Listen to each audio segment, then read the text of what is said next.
pazarım var, eğrenler pazarım var. Hal ehline hal satarım, terazim tartım bulunmaz.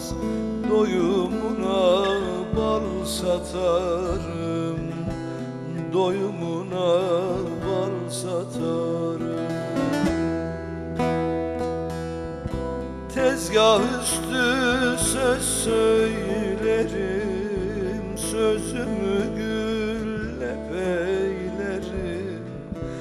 Aslı sitemin eylerim, ben dikensiz gül satarım.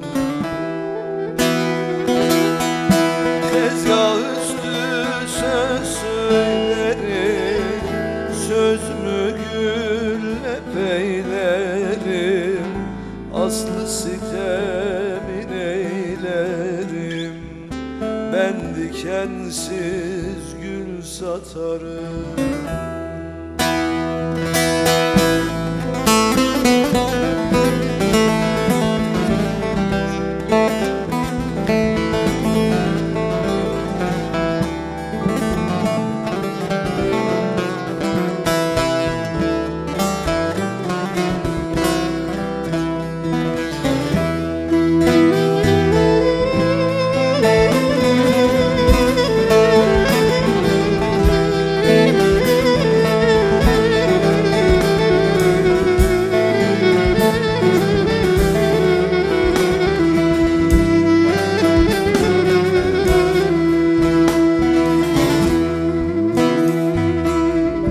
Erenler bir pazar kurdu, erenler bir pazar kurdu. Hak hak dedim, döndüm durdum, aşkın mühürünü vurdum. Aşk zarfına pul satarım, aşk zarfına pul satarım. Ben sarrafım inci düzdüm, gevher denizinde yüzdüm.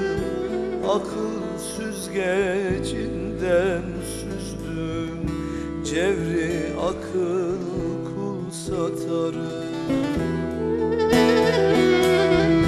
Ben sarrafım inci düzdüm, gevher denizinde yüzdüm.